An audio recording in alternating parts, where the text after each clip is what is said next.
In the last few lessons, we've been talking about different variations of socialism. We've talked about the traditional understanding of socialism, the Marx and Engels conception of socialism. We then looked at some other variations, the likes of people like Rosa Luxemburg over here, things like social democracy and evolutionary socialism versus revolutionary socialism. Well, what we're going to do in this lesson is start to begin talking about debates within socialism. So we're going to be talking about debates within socialism, and these debates all seem to coalesce along a number of different topics. So we're going to talk about how the different socialists view their understanding of the state under their various conceptions. We're going to talk about how economics is understood under different variations of socialism, and how these debates go back and forth within each variation of socialism that we have. So beginning with the more classic understanding of socialism, Marx and Engels, and I've also thrown Luxemburg in here as well, because she's very similar to, not too dissimilar from Marx and Engels in her thinking, especially compared to other socialists like social democrats and revolutionary socialism. So Marx and Engels argue that the state simply exists to perpetuate the ruling class, okay, and to perpetuate the existence of the class. So the existence of class. Now, this is something that is obviously seen as a pejorative thing under a Marx and Engels conception of socialism, considering that their whole, one of their major, should I say, areas of issue, if you will, is around the idea of the ruling class and the idea of class conflict and class consciousness that exists within the worker class. And therefore, according to this theory of socialism, workers need to overthrow this ruling class and create what we've already described as a dictatorship of the proletariat, this period where we see a taking over of the means of production, And this is something that should hopefully lead to a state, or at least lead to a society where we have an abolition of the class structure that we currently have.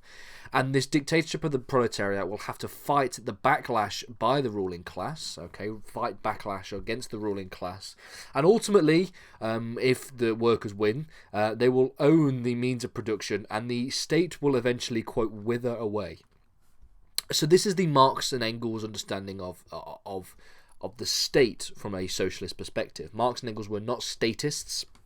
They were under the impression that the state would not exist under a communist system, and so therefore their ideology reflects this. Luxemburg's conception of socialist state is not too dissimilar from that of Marx and Engels, which is why we've linked them all together here. The state, according to Luxemburg, needs to be overthrown by the working class. So we see the similarity here between the idea of class consciousness and the idea of the overthrowing of the ruling class and the state by the working class. And we see that Luxemburg reiterates a number of these points. And according to Luxemburg, bourgeois democracy must be replaced by worker democracy, and it has to be done through revolutionary means. We have to see a revolution take place for this to happen. And on the other hand, we have some other socialist ideas who believe in evolutionary socialism. So those who support socialism through evolution, so what we mean effectively by evolution is through slow reform. So slow reform. Okay, they believe that the state is crucial for the perpetuation of equality and justice. So if we have a system of socialism that is achieved through very slow reform, through evolution and a lot of policy reform, then this necessarily requires the existence of the state to be able to pass through these legislative and policy proposals that can lead to this equality and justice. So people like Beatrice Webb believed that, oopsie daisy, oh my, I can get this, there we go, believed that parliamentary democracy can be used to slowly reform society into socialism, so that they support the existence of the state, support the existence of the state. And this is effectively what evolutionary socialism versus revolutionary socialism seeks to achieve. We tend to have an idea when we're talking about the existence of the state, when we look at revolutionary socialism, and we compare that to evolutionary socialism.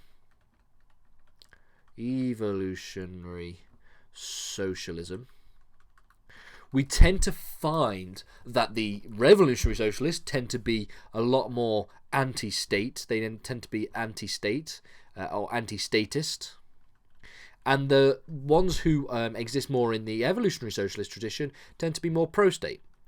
This seems to make logical or intuitive sense, considering that evolutionary socialism, baked into the concept of evolutionary socialism, is the existence of the state. Whereas according to a revolutionary instance of socialism, the state is actually what is the revolution is all about, trying to overthrow the state. And so therefore we have this tradition of anti-state culture and anti-state ideas within a revolutionary understanding of socialism, and then looking at other examples of political ideologies, things like anarchism. And then you have evolutionary socialism, which is generally more pro-state, because baked into the concept of evolutionary socialism is this belief that the state can be used to promote equality and justice. Finally, let's talk about the concept of social democracy, something we looked at in the last lesson. And just like with evolutionary socialism, social democracy sees the importance of the state. They see the state again as a method of reform.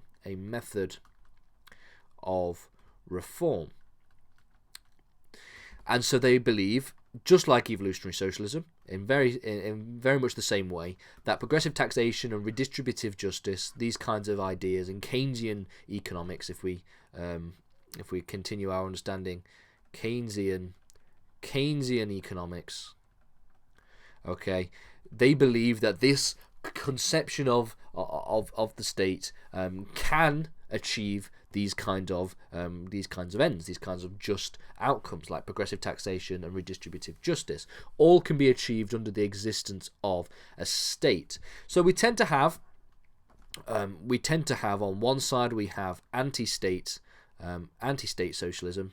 So we have the anti-states, okay, and then we have a draw a line, and we've got pro-state. And then on this side we have, for example, the likes of Marx, we have the likes of Engels, okay, we have the likes of Luxemburg, okay, we also have people like Lenin and Stalin to an extent, even though actually this is, we'll cross this out. We'll do a lesson on these two at a separate time. But let's just focus on these three. And then on this side we got people like Webb, okay, and we have people, social democrats, and the likes of people like Crossland, for example, as well, on this side. So we tend to have quite a fierce debate between this, and they tend to both be along the lines of revolutionary socialism versus evolutionary socialism.